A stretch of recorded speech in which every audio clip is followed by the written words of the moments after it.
وسلم على سيدنا محمد مفتاح باب رحمة الله عدد ما في علم الله صلاة وسلاما دائمين بدوام ملك الله وعلى آله وصحبه. اللهم صل على سيدنا محمد صلاة تفتح بها لنا فتوح العارفين وتفقهنا بها في الدين وعلى آله وصحبه. السلام عليكم warahmatullahi wabarakatuh. Alhamdulillah bisa duduk bersama dalam taat. Karena mungkin ada waktu-waktu kita yang duduk bersama dalam maksiat. Na'udzubillah min dzalik. Duduk bersama dalam taat semacam ini dikatakan oleh para ulama berdasarkan beberapa riwayat dari sabda Nabi Muhammad SAW mampu menghapuskan duduk-duduk maksiat 70 tempat yang lain. Jadi bukan cuman kita, kalau saat ini ada 70 tempat lagi diselenggarakan maksiat, berkat duduk yang semacam ini, maka orang-orang yang lagi maksiat, saudara-saudara kita yang lupa, itu tanpa disadari diampuni oleh Allah Subhanahu wa taala berkat manusia-manusia yang duduk taat pada Allah Subhanahu wa taala. Itulah Islam, ya, itulah Islam.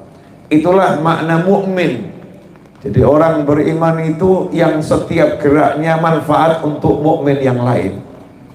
Setiap kebaikannya manfaat untuk mukmin yang lain. Gak ada judulnya orang beriman pengen masuk surga sendiri. Kalau masuk surga selalu ajak-ajak, ya, ajak-ajak satu kampung, ajak-ajak satu desa, ajak-ajak satu kota, ajak-ajak satu negara. Al-Habib Abdullah bin Husain bin Tahir rahimahullah, seorang ulama yang dikenal kuluasan ilmunya, kemuliaan akhlaknya. Salah satu murid beliau adalah Mufti Mekah dan Madinah, Mufti Al-Haramain, yang anaknya Mufti tersebut adalah gurunya Mbah Hasyim Asy'ari dan Kiai Khalil Al-Bakalani. Ya, anaknya bernama Husain, dia punya ayah namanya Muhammad bin Husain Al-Habsyi, alias ayah dari Sahibil Maulid Simtul Durar. Habib Muhammad bin Husain Al-Habsyi ini punya guru Al-Habib Abdullah bin Husain bin Tahir rahimahullah. Habib Abdullah bin Husain bin Tahir pernah mendapatkan nida ilahi, seruan dari Allah Ta'ala dengan cara yang hanya dipahami oleh Allah dan oleh hamba-hamba yang dapat seruan. Ya, kita nggak boleh ngaku-ngaku saya dapat seruan dari Allah, enggak. Tapi jelas di Al-Quran itu disebutkan ada wali-wali yang mendapatkan seruan di hatinya dari Allah Ta'ala. Dalam bahasa Indonesia seruan itu disebut ilham, ya, disebut ilham. Contohnya siapa? Ibunya Nabi Musa alaihi salam. Ibunya Nabi Musa ketika melahirkan Nabi Musa, bayi laki-laki. Saat itu bayi laki-laki yang bernama Musa alaihi salam belum lahir sudah mendapatkan hukuman mati. Jadi nggak punya dosa, nggak punya salah. Itu surat keputusan Fir'aun menghukum mati bayi laki-laki itu sudah diedarkan dan dilaksanakan. Dibuat tim khusus, pokoknya ada wanita yang mengandung didata, begitu lahir laki-laki langsung eksekusi.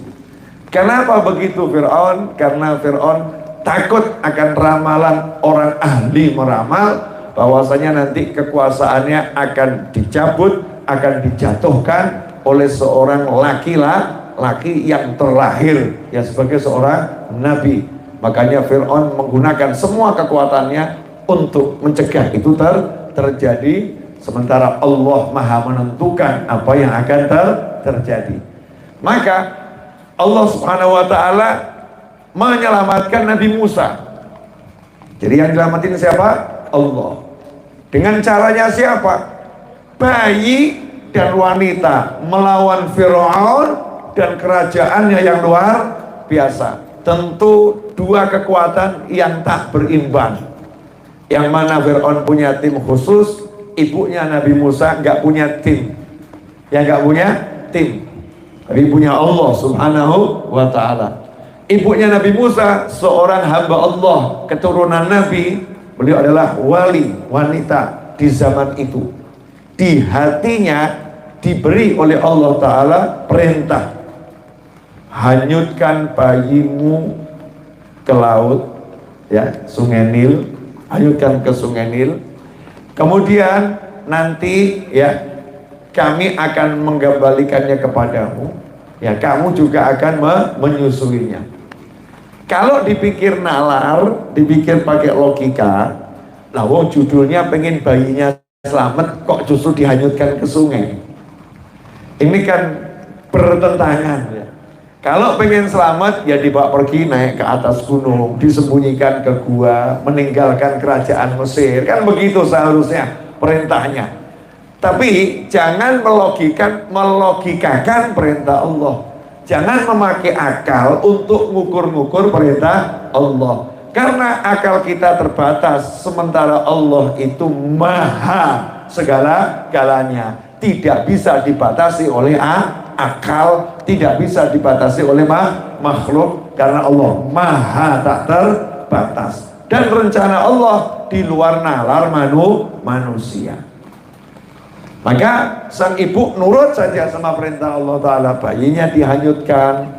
Dan ternyata Allah Ta'ala rencanakan agar bayi itu sampai pada kerajaannya Nabi Musa kerajaannya Fir'aun, diambil oleh istrinya Fir'aun, kemudian dibesarkan oleh Fir'aun, tinggal di istana.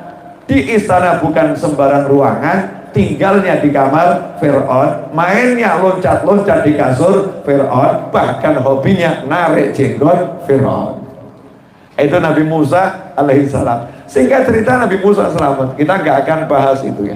Singkat cerita Nabi Musa selamat. Nah, ikhwani rahimakumullah, Al-Habib Abdullah bin Muslim bin Thahir itu dapat ilham seperti ibunya Nabi Musa juga dapat ilham. Banyak wali-wali Allah yang di hatinya dapat juga ilham. Nah, ilhamnya apa? Mintalah satu permintaan apapun, maka sama Allah dikasih. Minta apapun sama Allah dikasih, diiyakan. Karena hamba Allah yang satu ini soleh, ya, ibadahnya luar biasa. Salah satu wiridnya, mudah-mudahan jenengan bisa niru. Ya, saya pengen niru tapi saya sadar diri. Ya, sadar diri, ya doa mudah-mudahan bisa. Tapi keterbatasan saya akui. Ya, beliau itu salah satu wiridnya tiap hari mengucapkan La ilaha illallah Muhammadur Rasulullah Sallallahu alaihi wa alihi wasallam sebanyak 120.000 kali. Monggo ditiru. Ya, jadi layak kalau kemudian dapat seperti itu, ya. Namun wiridnya semacam itu. Maka apa yang beliau minta, ilmu mukmin. Mukmin itu nggak mikirkan dirinya. Coba kalau kita minta satu yang luar biasa. Ternyata Al-Habib Abdullah bin Muslim bin Thahir minta sama Allah, ya Allah, siapapun muslim yang hidup sezaman denganku, ampuni semua dosanya dan masukkan ke dalam surga. Betul yang hidup bersama beliau. Modelnya seperti apapun muslim hidup sezaman denganku, ampuni dosanya, masukkan ke dalam surga. Itu loh mukmin. Makanya kalau kita jadi mukmin kok masih milih-milih yang diampuni, ini bukan mukmin beneran ini. Misal kita tinggal di satu kampung, Allahumma, ya Allah ampuni seluruh warga kampung kecuali dia. Ini belum mukmin. Itu doa modus iri dengki. Ya, doa modus dan dendam kesumat. Gak ada mukmin semacam itu. Yang ada justru ya Allah ampuni semuanya, terutama dia ya Rabb, ampuni dia, rahmati dia, dan seterusnya. Seperti seorang Habib di Hadramut sana di masa lampau, Ketika ceramah, Habibnya ini dicaci maki oleh seseorang. Habibnya diem, nggak bales, diem. Kemudian pulang, sampai di rumah Habibnya nangis. Akhirnya ditegur sama istrinya, kenapa kamu kok nangis sesenggukan sampai semacam ini? Maka dijawab oleh Habibnya, tadi saya di pengajian dicaci maki orang. Istrinya jawab, kamu itu dicaci maki orang kok nangis, harusnya kamu maafkan, ya jangan disimpan dalam hati. Ternyata istrinya salah paham apa yang dialami sang suami. Maka suaminya jawab, saya bukan nangis karena saya dicaci maki, bukan. Lah kenapa nangis? Saya itu gelo. Kenapa baru saya itu memaafkannya kok pas di rumah? Ketika dicaci maki kok makomnya saya makom sabar. Sabar gak bales, sabar gak berkeluh kesah. Tapi di hati saya tidak bisa langsung memaafkan. Kok baru dalam perjalanan pulang baru saya maafkan. Betapa jelek hati saya. Masya Allah. Ini loh wali. Ya, ini loh orang soleh. Siapa yang ngajarin? Yang ngajarin adalah Nabi Muhammad Sallallahu Alaihi Wasallam. Warisan dari Rasulullah Sallallahu Alaihi Wasallam. Al ulama warasatul anbiya. Para ulama itu mewarisi Nabi. Nah, Nabi punya apa? Apakah yang diwariskan sama Nabi? Uang, ya, kertas, dirham, dinar, perak. Ya, apa yang diwariskan sama Nabi itu istana? Enggak. Kalau yang diwariskan oleh Nabi itu istana, berarti para Nabi ini apa bedanya? Ya dengan yang lain. Tapi yang diwariskan oleh seorang Nabi adalah sesuatu yang ada dalam hati. Sesuatu yang dalam hati. Gak bisa dicuri, gak bisa. Ya gak bisa dicuri, diambil gak bisa. Yang di hati ini gak bisa diambil, bisanya diberikan ke hati yang lain. Kamu gak bisa dipaksa jatuh cinta. Yang adalah engkau mencinta, bukan dipaksa jatuh cinta. Gak bisa ini. Hati diambil isinya, nggak bisa. Makanya al-ilm hahuna, yang namanya ilmu itu ada di dalam dada. Minas sudur ila sudur. Nanti oleh orang-orang yang berilmu diwariskan dari hati yang satu ke hati yang lain. Dari hati Nabi Muhammad SAW diwariskan kepada hatinya orang-orang yang menempuh jalannya Nabi Muhammad Sallallahu Alaihi Wasallam. Itulah yang namanya al-ilm. Ilmu itu bukan kemampuan berbicara. Ilmu itu bukan kehebatan menulis. Ilmu itu bukan kemampuan untuk berbahasa atau retorika. Ilmu al-khasyah kulluh. Yang namanya ilmu adalah rasa takut yang menguasai sekujur tubuh. Seperti saya beberapa hari lalu ketemu dengan seorang syarifah di Pontianak. Semoga Allah panjangkan umurnya dalam kebaikan, kesehatan, ketaatan, kemuliaan. Usianya baru 106 tahun. Namanya Syarifah Anisah binti Yusuf bin Abu Bakar Al-Haddad. Baru 106 tahun. Hidupnya Masya Allah ibadah terus ya. Hidupnya ibadah terus. Dalam kondisi semacam itu ya, dalam kondisi ibadah terus sekian puluh tahun, kalau malam ngomongnya, saya Habib ini sekian puluh tahun tuh nggak bisa tidur kalau malam. Saking tawadhu'nya, merendahkan diri. Nggak ngomong saya kalau malam bangun tahajud, enggak. Udah sekian puluh tahun saya tuh malam ibadah, enggak. Tapi kalimatnya saya itu sekian puluh tahun kalau malam nggak bisa tidur. Jadi merendah gitu ya, bukan meninggi. Beliau yang setiap malam itu zikirnya luar biasa, sholatnya luar biasa. Beliau masih takut disiksa. Kita nggak tahu kapan kita itu nanti dipanggil sama Allah Ta'ala, nggak tahu. Makanya ya, saya harus cari bekal yang banyak. Orang bilang katanya kalau umurnya 80 tahun lebih udah nggak punya dosa, dosanya udah habis. Tapi itu kan kata saya, dosanya habis. Tapi nanti kata Allah bagaimana? Kata Allah bagaimana? Lah kalau dosa saya belum habis terus gimana? Makanya ya saya sholat terus, ngaji terus, zikir terus.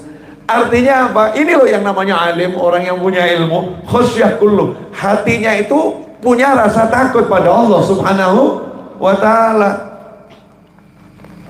Pengen masuk surga, tapi takut kalau ternyata ditolak oleh Allah Subhanahu wa Ta'ala. Ini orang yang berilmu. Nah inilah ilmu. Ilmu bukan orang yang bicara didengarkan 1 miliar orang. Ilmu bukan orang yang bicara didengarkan oleh 1 juta orang. kemudian orangnya pergi dan pulang begitu saja. Ilmu adalah yang berbicara, ketika berbicara tidak mengharapkan siapa-siapa, yang diharapkan Allah Ta'ala, dan takut bicaranya menyebabkan orang menjadi gak taat sama Allah Subhanahu wa Ta'ala, dan seterusnya. Takut sama Allah, itu namanya ilmu. Dan inilah yang diberikan oleh Allah ya kepada umat manusia lewat hatinya Nabi Muhammad sallallahu alaihi wasallam, sebagaimana tadi disebutkan dalam Maulid Simtudurar, di dalam doa Qasimi imdadi fi ibadik, yang membagikan karunia-karunia Engkau wahai Allah kepada hamba-hambamu. Dalam hadis disebutkan, sesungguhnya Allah al-mu'ti, Allah yang maha memberi, wa anal qasim, akulah yang membagi. Memang Allah yang ngasih, tapi yang bagi Nabi Muhammad sallallahu alaihi wasallam. Seperti sekarang ini, saya dapat kopi. Iya. Yang ngasih siapa? Apakah yang ngasih tadi yang nganterkan? Enggak, itu cuma yang bagi. Yang ngasih tuan rumah. Antum dapat enggak kopi? Dapat kopi enggak? Enggak, dapatnya apa? Air mineral. Iya, beda makom. Beda makom. Jangankan saya, beliau tadi ceramah lebih panjang, lebih lama ceramahnya, betul kan ya? Tapi lihat kopinya, gelas kecil. Kalau saya, cangkirnya dipilih yang bagus ya, dan isinya penuh. Kenapa? Beda makom. Ya karena saya lebih tua, lebih tua berarti lebih senior. Kalau bahasa senioritas ya kakak kelas gitu kan ya, lebih tua, dan saya dianggap tamu di sini, jadi ya harus dijamu kan, seperti itu. Nah, siapa yang ngasih? Apakah tadi yang ngantarkan? Bukan, yang ngasih yang punya rumah. Lah yang ngantarin tugasnya apa? Bagi. Dan ternyata karunia Allah itu yang bagi hanyalah Nabi Muhammad SAW, yang disuruh tugas bagi Rasulullah SAW. Makanya kalau ada orang gaya pengen dapat langsung dari Allah Ta'ala, gak akan pernah dapat dari Allah Ta'ala kecuali lewat Nabi Muhammad SAW. Oke, buktikan ya, Beb, kalau ngomong jangan asal ngomong, buktikan. Sebetulnya tadi udah terbukti, di mana Rasul SAW menyatakan, ini hadisnya sahih, nanti dicari ya, bahwasanya Allah yang maha memberi, aku Al-Qasim, aku yang mau membagi. Dah, sekarang coba dicek, pengen masuk surga enggak? Pengen ya, semua orang pengen masuk surga, normal. Penjahat pun kalau ditanya, pilih mana kamu, surga atau neraka, pasti jawab balik, jenengan waras apa edan? Kamu ini gila atau waras? Siapa yang pengen masuk neraka? Ya semua pengen masuk surga, betul begitu ya. Tapi orang masuk surga ini harus amal. Kenapa? Karena masuk surga hanya dengan rahmatnya Allah, dan rahmatnya Allah itu ada syaratnya. Syaratnya apa? Rahmati qaribum minal muhsinin, dan rahmatku dekat dengan orang-orang yang suka berbuat kebaikan. Kalau nggak suka berbuat kebaikan, jauh dari rahmat, berarti jauh dari surga. Na'udzubillah min dzalik. Singkat cerita, antum ibadahnya TOP BGT SKL, top, luar biasa, top banget sekali ya, pol-polan ibadahnya.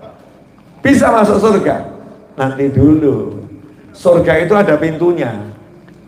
Surga itu ada pintunya. Misal begini, saya kasih contoh yang paling gampang. Anda punya saldo 100 miliar di sebuah bank syariat. Keren atau enggak keren? Keren ya? Pengen ambil uang tunai 5 miliar di bank tersebut. Jam 7 pagi datang ke bank. Pertanyaan saya, dibukain nggak? Kata security-nya, maaf Pak, jam 8 baru buka. Saya mau ambil uang saya. Iya, uang kamu. Tapi peraturannya bukanya jam 8. Sebelum jam 8, sistem belum bisa jalan di bank kami yang offline. Betul begitu? Baru pintunya bank mau ngambil duitmu sendiri, itu ada jamnya dan ada aturannya. Meskipun kamu jelas memiliki saldo di sana, lah di jannah apa ada saldo kita? Jangan-jangan yang kita kirim ini nggak nyampe-nyampe ya. Kirim amal soleh, tapi baru mau terbang ke atas jatuh lagi amal solehnya. Kenapa? Ria. Orangnya suka pamer, minta dipuji-puji. Kalau nggak dipuji marah. Gimana sih ini panitianya? Gimana sih? Saya udah nabur pernah capek-capek, nggak pernah dikasih apresiasi. Habis itu, pahalanya habis. Gembos, ya gembos. Ada lagi yang melayani kiai, melayani Habib, Masya Allah ngebatin Habibnya sama kiainya nggak punya perasaan. Sekian tahun aku melayani, tapi nggak pernah dipuja dan dipuji, nggak pernah aku ini dianggap. Artinya dia pengen dapat pujian, ketika nggak dipuji dia marah. Beda kalau orang pengen dapat pujian karena apa? Bukan karena marah, tapi biar aku semakin semangat kok dipuji gitu. Ya, itu namanya mukmin. Karena mukmin itu kalau dipuji imannya semakin kuat. Beda ya, ada beda. Ada lagi yang amalnya Masya Allah, tapi sombong. Ya, kelihatannya ya ngimami masjid. Bahkan kalau ngimami itu suaranya merdunya luar biasa. Sholatnya tampak khusyuknya luar biasa. Tapi di hatinya muncul kalimat begini, di kampung ini nggak ada yang lebih hebat dari aku. Apalagi yang di pojok sana, itu calon-calon neraka semua itu, hanya aku calon surga. Ini kalau di hati ada bisikan begitu, dia iya kan, namanya sombong dengan amal soleh.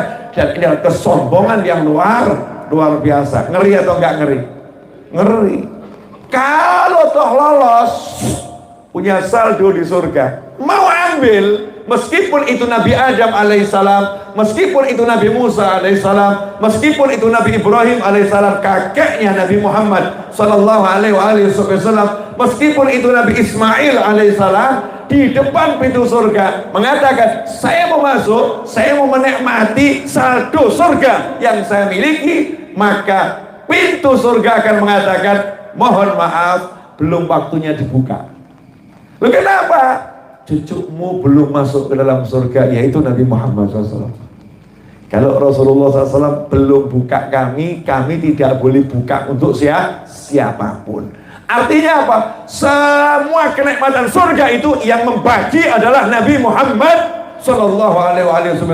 Kalau nggak dibuka, pembagian tidak dimulai. Berarti pemegang kekuasaan siapa? Nabi Muhammad SAW atas izin Allah dan perintah Allah Subhanahu wa Ta'ala. Nah, kalau udah begitu sebetulnya enak ya. Oh, kita udah tahu kok kuncinya, juru kuncinya udah tahu. Enak atau gak enak? Miftahul jannah la ilaha illallah. Miftahul jannah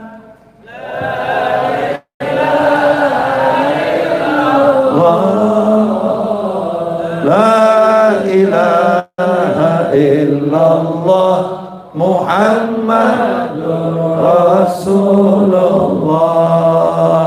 Suara saya itu bagus, bener, sehingga Habib saya kalau dengar suara saya lewat,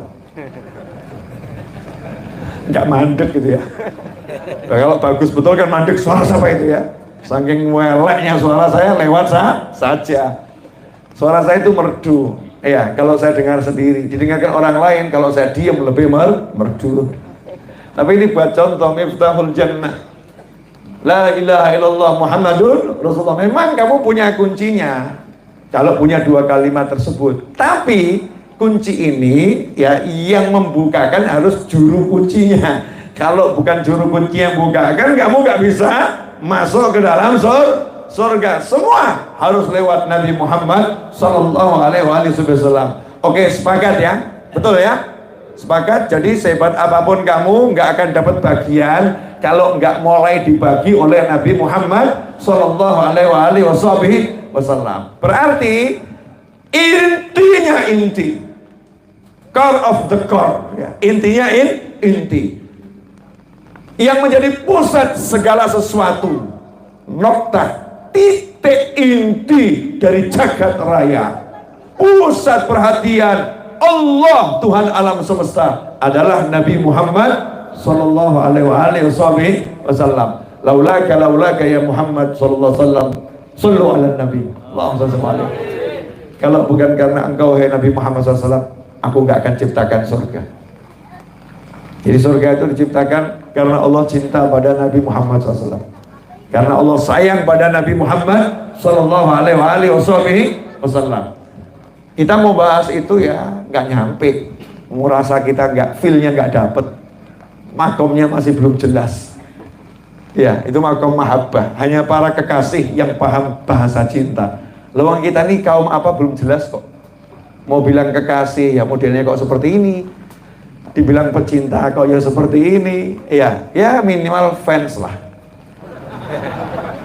Kelasnya baru fans. Ya, belum sampai belum. Tapi udah bagus. Ya udah bagus. Karena nggak semua orang bisa ngefans kan begitu ya. Nah, oke. Jadi intinya siapa? Nabi Muhammad sallallahu alaihi wasallam. Makanya orang-orang yang cerdas, karena tahu intinya adalah Nabi Muhammad SAW, untuk mendapatkan Allah, artinya untuk mendapatkan cinta Allah, untuk mendapatkan sayangnya Allah, untuk mendapatkan rahmatnya Allah, untuk mendapatkan ridhonya Allah, maka orang-orang yang cerdas yang dituju adalah kekasih Allah, yaitu Nabi Muhammad SAW. Begini misalnya, jenengan yang sudah punya anak, kebetulan Anda punya perusahaan tersebar luas di seluruh dunia, dan kekayaan Anda itu unlimited, karena tiap hari nambah terus dengan pesat. Saya pengen ketemu Anda selaku direktur utama. Kira-kira mudah atau susah? Saya loh, Habib Novel, dengan subscriber lebih dari 850.000. Ya kan? Saya dengan apa namanya wajah yang terpampang di banyak medsos, betul kan ya? Mau ketemu direktur itu susah, apalagi kamu yang nggak jelas. Bukan saya mau merendahkan siapapun, ini biar masuk kepala ya, biar masuk ke kepala. Yang jelas aja susah, apalagi yang nggak jelas. Saya dikenal banyak orang, susah mau ketemu. Lah Anda yang nggak dikenal, kecuali oleh mungkin tetangga, teman sekolah dekat saja yang tahu, lebih susah. Nah gimana caranya Anda atau saya mudah ketemu dengan direktur ini? Gampang. Kenal aja sama anaknya, selesai. Betul? Begitu kenal sama anaknya, mainnya kemana? Ke rumahnya. Betul kan? Karena kita kenal sama anaknya, maka kita akan main ke rumahnya. Ternyata anaknya hobinya main futsal. Dan main futsalnya di gedung sebelah sono. Jadi kalau kita mau dapat bapaknya, yang kita cari siapa? Anaknya. Cari anaknya di mana? Gedung futsal. Terus gimana caranya kita kenal anaknya? Ya udah, mau nggak mau kita belajar main futsal, masuk ke gedung sana, kemudian kumpul bareng sama anaknya, dekatin anaknya, akhirnya sama anaknya diajak main ke rumah, akhirnya jadi sahabat anaknya, akhirnya dekat dengan bapaknya, akhirnya ya udah paham sendiri, nggak usah dijelaskan. Betul? Ini logis atau nggak logis? Bisa dinalar atau nggak bisa dinalar? Nah makanya sekarang kenapa banyak klub sepeda? Klub sepeda ini ya, kalau orang itu pengen menambah relasi bisnis, modal sepeda ya, modal sepeda yang agak bagus ya. Untung saya enggak. Modal sepeda agak bagus, masuk komunitas pesepeda yang memang itu isinya orang-orang yang punya posisi. Modalnya itu naik sepeda, akhirnya kenalannya adalah orang-orang yang punya perusahaan, orang-orang yang punya kampus, ya orang-orang yang punya sekolah, sehingga dia menjadi dekat dengan melewati banyak jenjang hanya karena satu bidang, main sepeda. Sampai di sini paham? Oke, lanjut. Dan sekarang gimana caranya kita mendapatkan Allah, ridho Allah, sayangnya Allah? Caranya dapatkan kekasih Allah. Siapa kekasih Allah? Nabi Muhammad SAW. Nah, gimana caranya mendapatkan Nabi Muhammad SAW? Caranya gimana? Banyak cara. Banyak cara. Salah satu untuk Indonesia mudah. Jepang agak susah. Hong Kong lebih susah lagi. Korea yang mungkin sebagian oknum ibu-ibu suka dramanya, mungkin ya, sebagian oknum ibu-ibu suka drama Korea, mungkin gitu ya. Itu susah di Korea kalau mau menggunakan cara yang satu ini. Kenapa? Karena cari Habib turunan Nabi di Korea, di Jepang, di Hong Kong itu susahnya luar biasa. Kecuali kalau Habib Novel lagi main ke sana. Karena saya belum ketemu sama Kiai sama Habib yang hijrah ke Hong Kong, Kiai Habib hijrah ke Jepang, Kiai Habib hijrah ke Korea, belum ya. Nah, Indonesia bingung kita. Sampai Jogja belusuk, masuk ke Sewon ya, ketemu Habib. Ya, masuk ke kampung ketemu kiai pecintanya Nabi Muhammad sallallahu alaihi wasallam. Betul. Nyebrang pulau, nggak masuk di nalar saya. Nyebrang pulau, naik speedboat berjam-jam sampai di sana, desa terpencil tak terjamah, ketemu Habib lagi, cucu Nabi Muhammad SAW, ketemu kiai lagi. Sehingga di Indonesia ini overload kiai dan Habib, saudara-saudara. Terlampau banyak, ya terlampau banyak. Oke, ini pemirsa dimanapun anda berada ya, renungkan kalimat saya ini. Kalau saya punya cucu 100, punya cucu 100, insya Allah terwujud, amin. Boh cara nipi, wallahu a'lam. Kan kalau cucunya 100 enak ya, banyak itu, banyak anak, banyak rezeki, banyak cucu, banyak rezeki. Ya kalau cucunya 100 kan pensiun, nanti cucu ngasih hadiah ke kakek kan selesai ya.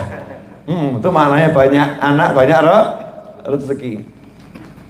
Cucu saya 100 ini tinggalnya di Jogja, sementara saya tinggalnya di Solo. Pertanyaannya, apakah saya malas ke Jogja?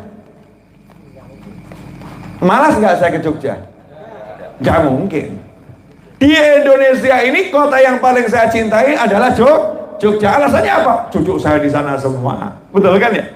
Mungkin saya nggak begitu kenal sama Bandung, nggak begitu kenal sama Jakarta, nggak begitu kenal sama Surabaya. Yang selalu saya sebut Jogja. Kenapa? Cucu saya 100 ada di Jogja. Masuk akal enggak? Masuk akal enggak? Kalau kemudian saya jarang berkunjung ke Jogja, masuk akal enggak? Enggak masuk akal. Yang masuk akal, saya akan sering ngajak orang, yuk main ke rumah cucu saya di Jogja. Betul? Nah, cucu Nabi Muhammad SAW di Indonesia overload. Kira-kira Kanjeng Nabi Muhammad SAW sering enggak main ke Indonesia? Sering ya, nyambangi putu, gitu kan ya. Plus di Indonesia pecintanya Rasulullah SAW itu juga overload, unlimited. Tiap detik di Indonesia itu selalu ada majelis sholawat. Tiap detik. Jam segini di sini, jangan kamu kira di sono nggak ada. Ini selesai di sono ada. Ini sudah di sana ada muternya bumi di Indonesia ini. Ya Nabi salam alaika. Itu muternya detik di Indonesia. Pecinta Nabi Muhammad SAW. Dan kira-kira Kanjeng Nabi SAW sering tidak main ke Indonesia? Ya insya Allah saya yakin sering. Ini berdasarkan logika berpikir manusia normal. Sampai di sini deal? Oke.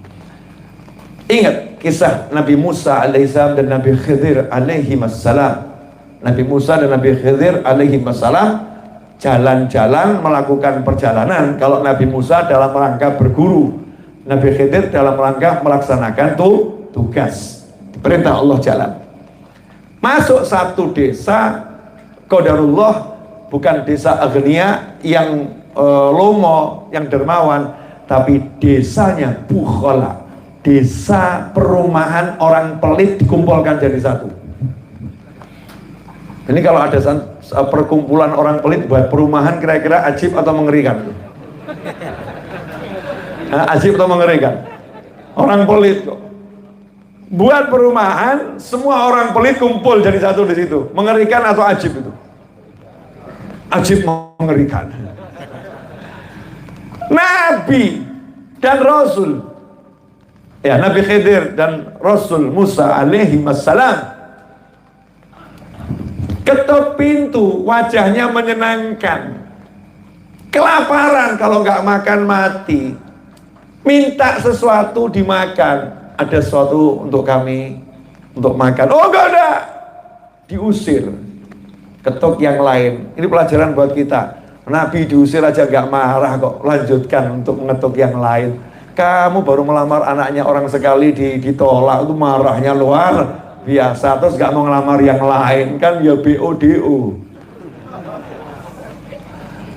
Mestinya kan lagunya maju tak gentar mencari mertua, kan gitu ya. Di hatinya semangat gitu. Nggak putus asa. Ketok lagi, tolak lagi, ketok lagi, tolak lagi.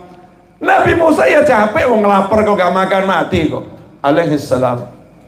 Nah, kok tiba-tiba Nabi Khidir membuat keputusan aneh. Ada satu rumah mau roboh, lapar nih, yang lain diketuk gak ngasih makan, ini mau roboh. Nabi Khidir justru ngajak Nabi Musa, yuk rumah ini kita bangun yuk. Ya Nabi Musa ya protes toh ya. Masa kampung pedot kabeh, bakhil pelit.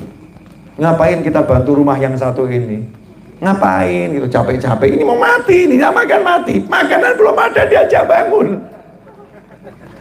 Kalau bahasa kita loh, kita sama anak-anak muda, mungkin ke teman kita, dimikir toh di betapa susahnya saya ini. Kamu pakai pikiranmu sedikit. Mungkin kalau kita begitu ya.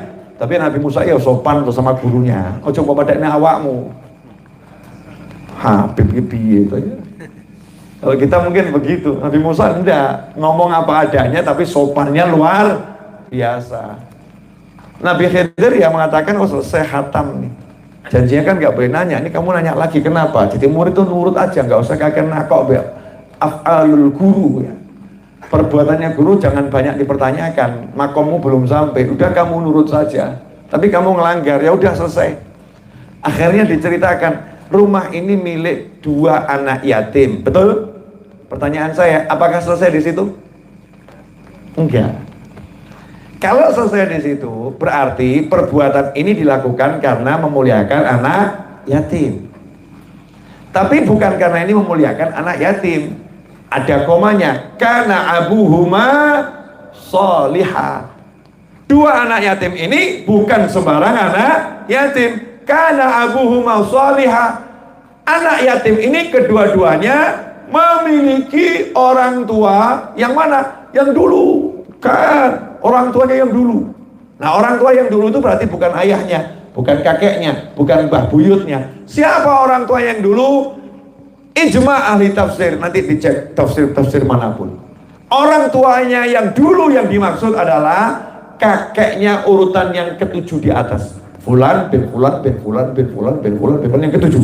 Nah yang ke-7 ini soleh. Yang ke-6 mungkin biasa, yang ke-5 mungkin biasa, ke-4 biasa, bapaknya mungkin biasa, tapi simbahnya yang ke-7 soleh. Allah perintahkan 2 nabi yang luar biasa benerin rumahnya. Allah paksa 2 nabi jadi tukang batu. Allah paksa 2 nabi jadi kuli. Allah paksa 2 nabi jadi ahli semen, ahlinya nyemen. Masya Allah, gara-gara apa? Takzim, menghormati cucunya orang soleh. Bukan karena kesolehan cucunya, karena cucunya belum punya kesolehan, tapi karena kesolehan leluhurnya. Karena kesolehan leluhurnya. Jadi yang dihormati leluhurnya, bentuknya dengan menghormati cucunya. Ini tiap Jumat dan malam Jumat diperintahkan kita baca untuk direnungkan. Itu ada dalam surat Al-Kahfi. Betul. Cuman banyak yang baca bener ini loh yang dipertanyakan, bener enggak bacanya. Nah kalau bacanya betul, alhamdulillah di Indonesia cucu Nabi turah-turah. Sedangkan Nabi Muhammad SAW adalah pimpinannya semua orang yang soleh. Lah siapa orang solehnya? Kakeknya anak yatim tadi. Apakah Nabi? Bukan. Apakah sezaman dengan Nabi Musa dan Nabi Khidir? Bukan. Lah wong itu yang 7 ke atas kok. Berarti di atasnya Nabi Musa dan Nabi Khidir. Apakah Rasul? Bukan. Lantas siapa? Waliullah. Gak sampai makom Nabi, gak sampai makom Rasul. Tapi karena punya kesolehan di sisi Allah Ta'ala, Allah ngajarin nabinya agar jadi contoh untuk seluruh umat manusia bagaimana cara memperlakukan orang soleh. Perlakukanlah orang soleh itu bukan hanya pada orang solehnya, tapi sampai anak cucunya yang tidak kamu kenal. Jelas? Ini yang ngajarin siapa? Allah atau manusia? Allah. Dengan bentuk praktek langsung. Oke, kaitannya apa nih dengan tadi saya sebutkan? Nah, di Indonesia ini kita semua tahu manusia yang kesolehan paling tinggi Nabi Muhammad SAW. Nah kok kebetul baik-baikin saja cucu-cucu Nabi Muhammad SAW, selesai. Nah, tapi cucunya seperti Habib Novel kok belum genah, masih error, cucunya masih error. Gak usah bahas error cucunya, kakeknya itu pimpinannya semua orang soleh, pimpinan Nabi dan pimpinan Rasul. Hormati kakeknya dengan memuliakan cucunya. Pip, kok saya susah terima ya Pip ya? Kok di sirah saya ini kok abot ya? Menerimanya kok susah? Oke, pelan-pelan. Mudah-mudahan setelah berikut ini gak berat lagi. Yang paham yang udah punya anak atau cucu, yang belum nikah ya susah paham. Yang belum nikah saya doakan segera menikah, menemukan jodoh yang bisa bahagiakan dunia akhirat, amin. Terus nanti punya anak cucu unlimited. Ya, anak cucu unlimited. Yang udah punya cucu atau punya anak, mohon maaf ya Bu, ibu punya anak ibu nakal, insya Allah tidak terjadi. Ini contoh saja, nakal di sekolah. Faktanya anak ibu nakal. Lah kok kemudian ada wali murid yang lain itu di grup WhatsApp bilang anaknya itu nakal. Saya mau nanya, ibu selaku orang tua tersinggung atau enggak tersinggung? Ayo toh Bu, jujur toh Bu. Tersinggung atau enggak tersinggung? Nah, faktanya anaknya nakal kok tersinggung? Jawabannya adalah, ya walaupun faktanya nakal, tapi kan aku ibunya enggak nakal. Mbok jaga perasaanku, betul ya? Jaga perasaanku dong. Jangan karena mentang-mentang anakku nakal terus kamu hancurkan nama baikku. Kamu nggak hargai aku namanya. Kamu mau bunuh karakterku melalui anakku. Kamu akan hina aku dengan menghina anakku. Tersinggung. Betul. Nah kok ada seorang kepala desa di suatu negeri antah berantah, bukan di Indonesia. Kepala desa di suatu negeri antah berantah. Kebetulan kepala desa ini punya cucu, cucunya nakal. Cucunya nakal. Pertanyaan saya, kalau kemudian orang-orang menghina cucunya sejadi-jadinya, kepala desanya senang atau sedih? Senang atau sedih? Sedih. Dia akan mengatakan apa?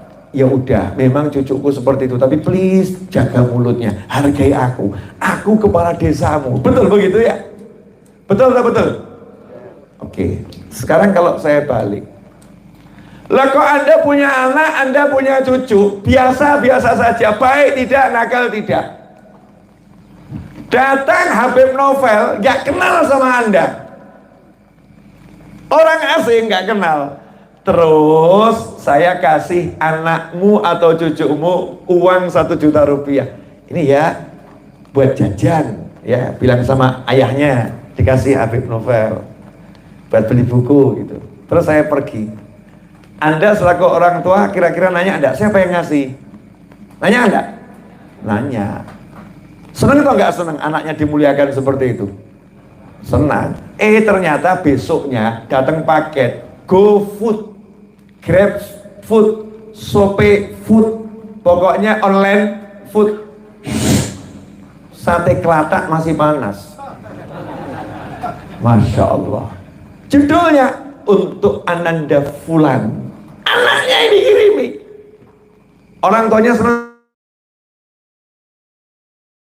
atau nggak senang? Senang. Nggak lama datang dealer mobil.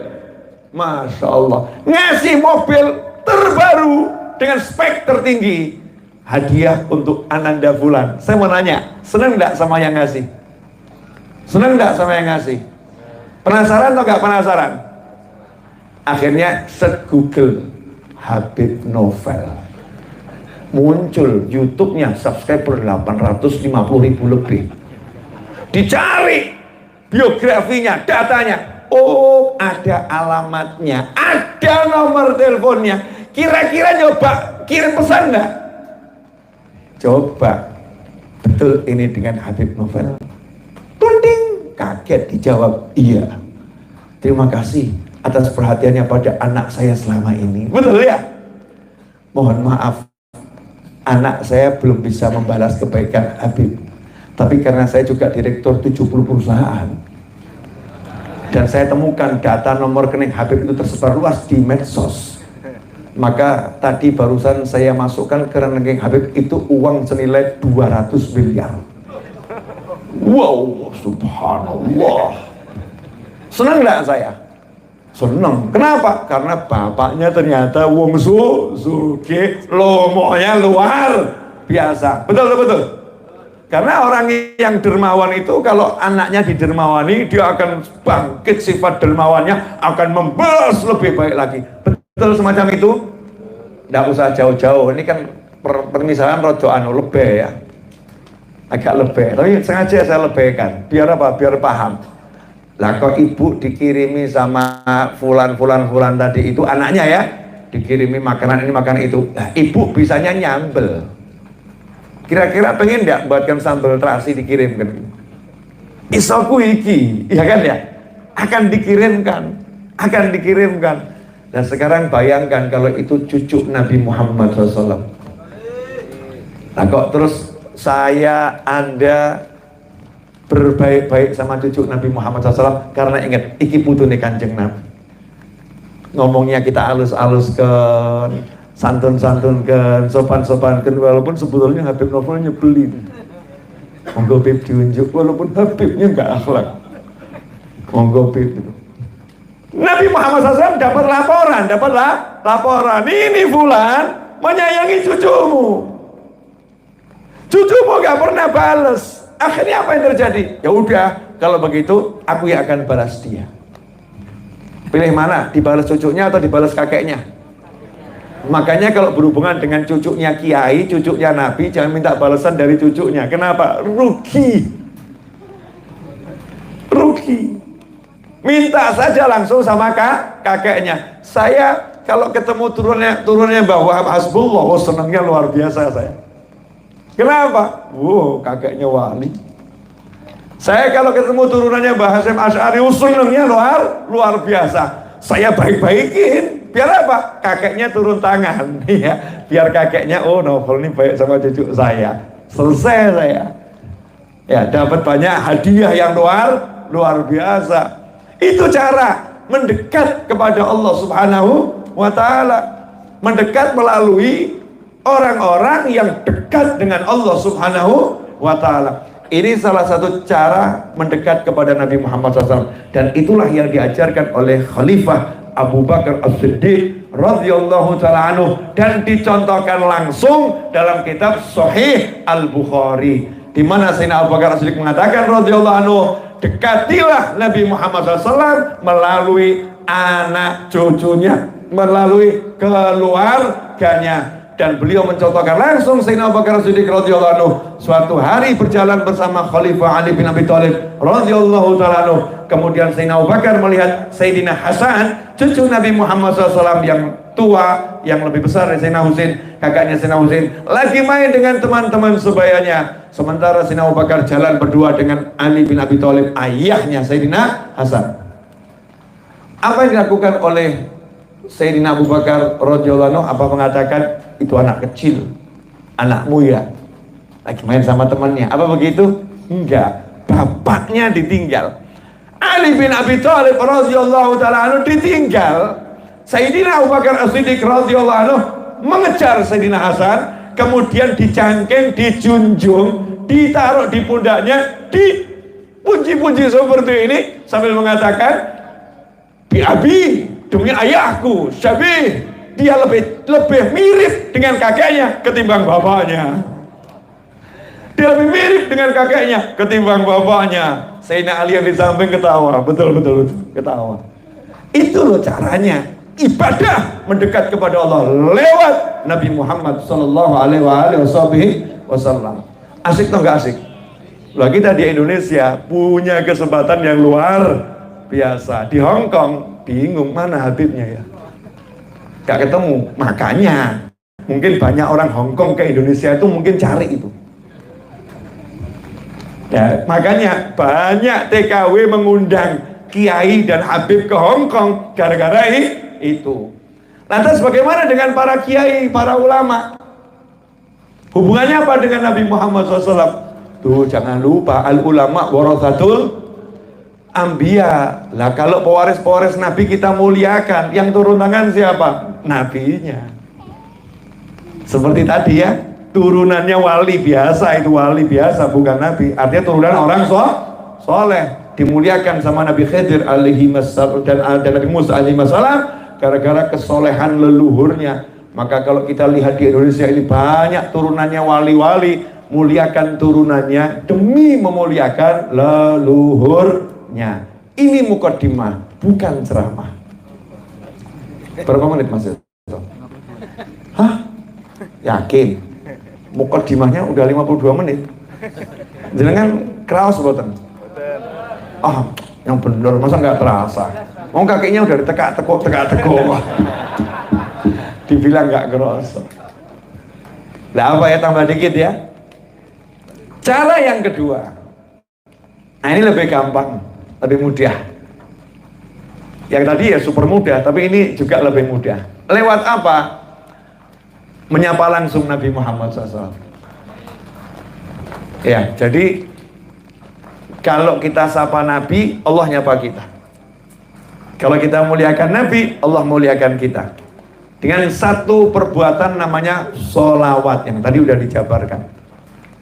Innallaha wa malaikatahu yusalluna 'alan nabi. Ya ayyuhalladzina amanu sallu alaihi wa sallimu taslima. Allahumma salli wa sallim wa barik alaihi wa ala alihi wa sahbihi. Jadi yang merintahkan sholawat siapa? Ini kadang orang nggak sadar. Sholawat itu yang merintahin siapa? Allah. Berarti sholawat itu ibadah atau bukan? Ibadah. Lantas kedudukan ibadahnya ini seperti apa dalam hukum fikih?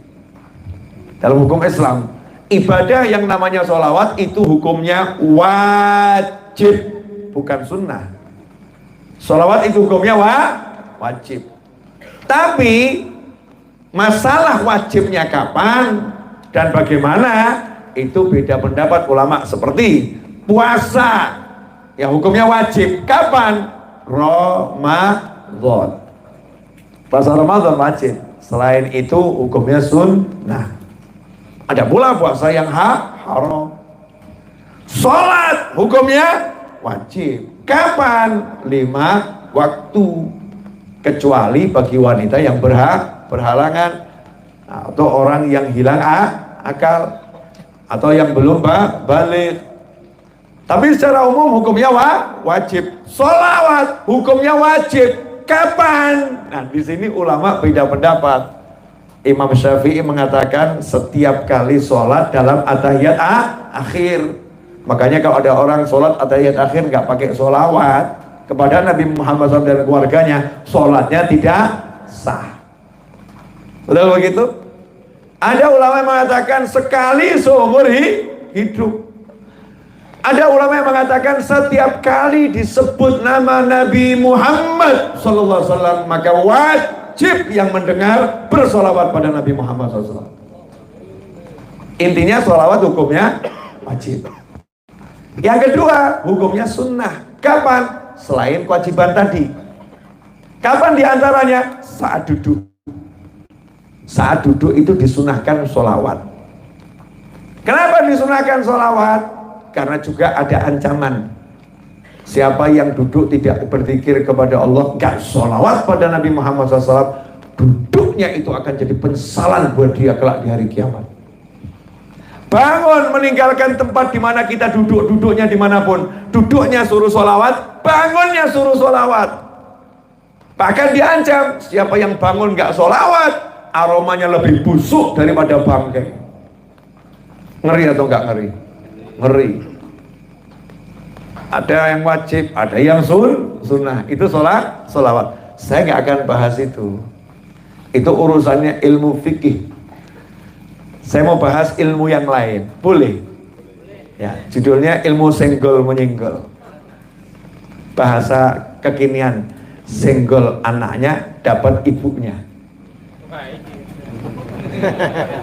Kalau dibalik, senggol ibunya dapat anaknya. Jadi kalau kamu pengen anaknya, kejar ibunya. Betul ya? Sebaliknya kalau yang dipenginkan bapaknya, senggol anaknya, dapat bapaknya.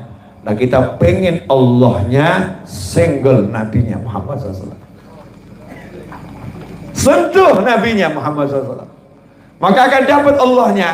Dan alhamdulillah Allah sendiri yang perintahkan, senggol, sentuh Nabi Muhammad SAW, kamu dapat aku.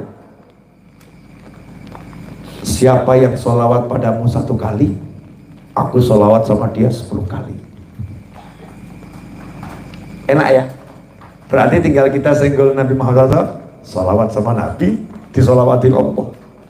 Coba kalau kamu mau gaya, ya Allah rahmati aku, ya Allah sayangi aku, ya Allah naikkan derajatku, ya Allah naikkan pangkatku, ya Allah wujudkan hajatku, ya Allah, ya Allah, ya Allah, ya Allah, ya Allah. Ya dijawab sama malaikat, harammu kakean. Allah sih kasih, tapi persyaratan belum terpenuhi. Seperti Anda ngurus KTP ke kelurahan. Nah, Pak Lurah itu ya siap-siap ngasih KTP, Pak Camat ya siap-siap ngasih KTP, tapi ya sadar umurnya minimal 17 tahun kalau saya nggak salah. Oh 12 tahun kamu buat KTP, jawabannya apa? Belum waktunya. Betul? Ternyata disuruh ngisi kolom jenis kelamin, laki-laki atau perempuan, dia nggak mau ngisi. Suruh ngisi, ya statusnya udah menikah atau belum, nggak mau ngisi. Ada berapa kolom yang harus diisi, dia nggak mau ngisi. Dikasih nggak KTP?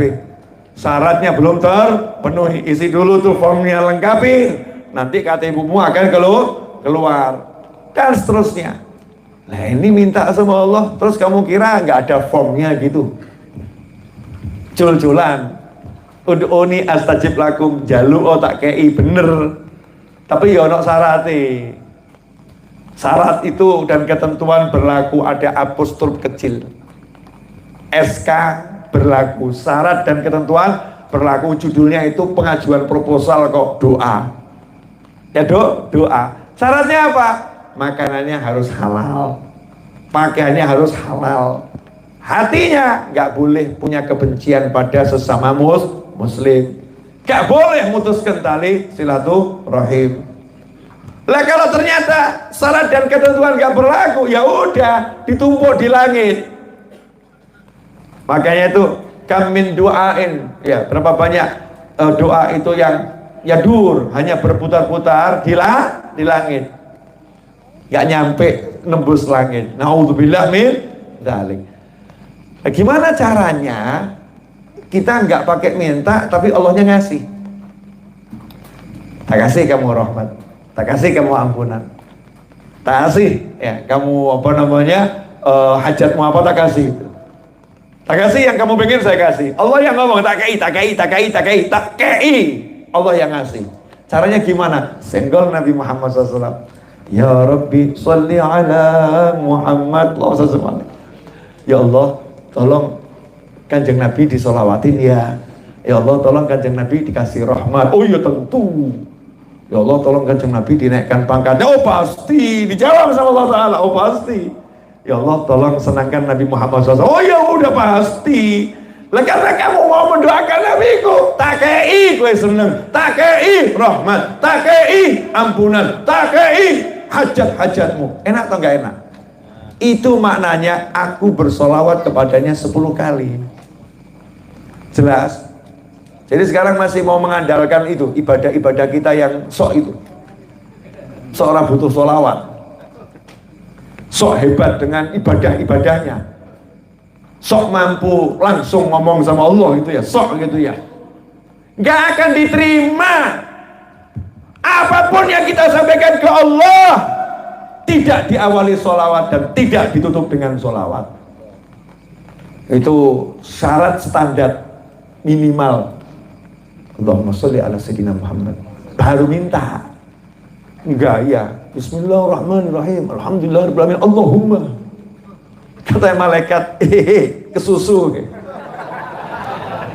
Kesusu. Itu kayak orang nikah, ya, orang nikah. Itu belum saya nikahkan kamu kopi itu. Apa kata naibnya? Kesusu. Ulangi. Udah sah belum? Belum ulangi. Tunggu minta sama Allah kok mau langsung Allahumma. Iya Allahumma dulu tapi sholli ala Muhammad. Allahumma sholli ala Sayyidina Muhammad. Sholawat dulu baru minta. Itu caranya begitu. Ada orang nanya, kok begitu amat ya? Loh, rusak ya hati ini. Kenapa sih kita harus memuliakan Nabi Muhammad? Waduh, model ruwet ini. Oh emang jadi mukmin itu harus memuliakan, harus mengutamakan, harus mengagungkan Rasul pilihan Muhammad sallallahu alaihi wasallam. Memang harus begitu. Lah kok harus begitu kenapa? Ya Tuhannya Allah bukan kamu. Ya Tuhannya itu Allah bukan kita. Itu aturannya Allah. Ya itu aturannya Allah. Jangan diotak-atik pakai akal. Ya, ada lagi. Wah ini kalau diteruskan panjang ini. Udah 1 jam 15 menit kok. Betul Mas Eko? Oh 3 menit? Oh iya sudah. Sebetulnya saya pengen ngobrol banyak, pengen. Cuman yang jadi masalah, besok pagi kan hari Kamis. Kamis pagi itu Maulid Simtuduror di Masjid Ar-Raudhah rutin tiap Kamis pagi. Terus Kamis siangnya saya ke Jakarta, sorenya insya Allah saya di Kuitang, malamnya saya maulid di daerah Jakarta Pasar Minggu. Setelah itu saya nyopir ke Solo, Jumat pagi nyampe, kemudian khotib Jumat. Selanjutnya ngurusi Maulid Akbar Masjid Ar-Raudhah Jumat malam Sabtu 21 Oktober, Jumat malam besok Badal Isya. Kalau kamu nggak datang nggak apa-apa, tapi kalau nggak niat datang tak coret dari daftar temanku.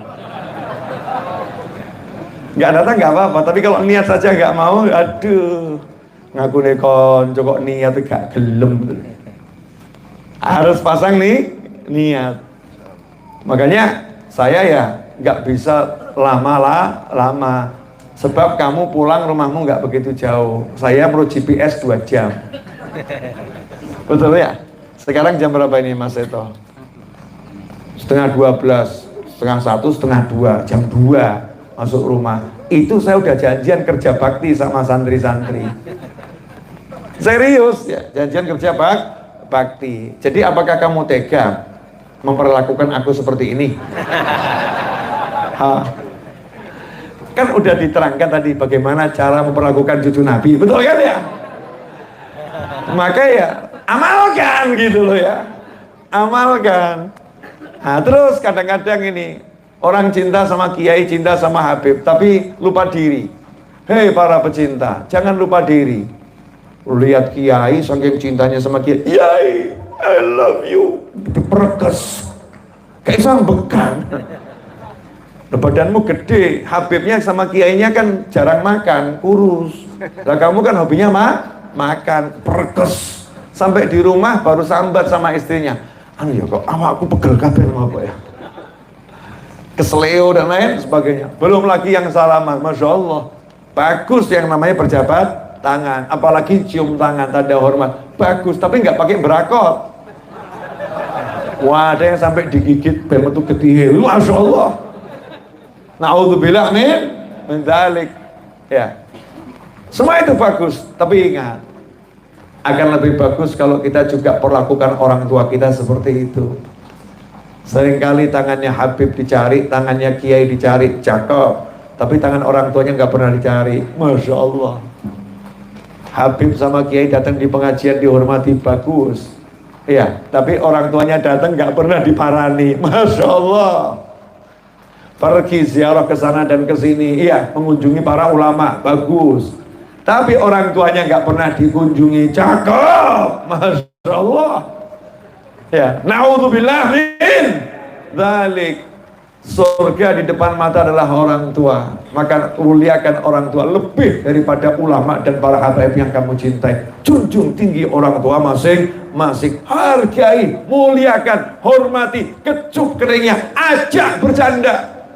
Ngeri para suami, istrinya tiap hari diajak bercanda, orang tuanya nggak pernah diajak bercanda. Ini termasuk suami-suami durhaka sama orang tua. Naudzubillah min dzalik. Duduk sama istrinya berjam-jam betah, duduk sama orang tuanya kok gak minggat-minggat gitu. Masya Allah. Kenapa kok ayah saya mampir ke sini? Udah diampiri bapaknya, masih kenapa mampir ke sini? Paling butuh duit meneng. Masya Allah. Ini anak model begini, malaikat kalau boleh saat itu ngulek langsung diulek gitu. Langsung diulek. Jangan, hormati orang tua, muliakan orang tua pada jajaran dan tataran yang paling tinggi. Maka kita akan selamat dunia, selamat akhirat. Alhamdulillah, perjanjian dengan langit sudah terlaksana. Hujan pun mulai datang, saat akan saya akhiri. Maka sebelum menjadi semakin jadi, mari kita pulang dan kembali agar tidak kembroh sampai rumah nanti. Terima kasih. Wassallallahu ala sayyidina Muhammadin asyraqal badru alaina waqtafa badru tamami mithla husni ma ra'aina fil iraqain wasyami rabbi faj'al mujtama'na ghayatu husnul khitami wa'tina ma qad sa'alna min atayakal jisami wa akrimil arwah minna bilika khairil anami wa balighil muhtara anna min salatin wassalami rabbana atina fid dunya hasanatan wa fil akhirati hasanatan wa qina adzabannar. Allahumma ighfir lana wa liwalidina warhamhuma kama rabbayana shighara. Rabbana hab lana minas salihin. Rabbana hab lana min azwajina wa dhurriyyatina qurrata a'yunin waj'alna lil muttaqina imama. Allahumma urzuqna jami'an arzaqan katsira thayyibah mubarakan fih bidunita wal syukur wa lutuf wal afiyah salamah wa taufiq wal hidayah wa ridha inayah. Allahumma ruddana ila awtanina salimin ghanimin mujammalin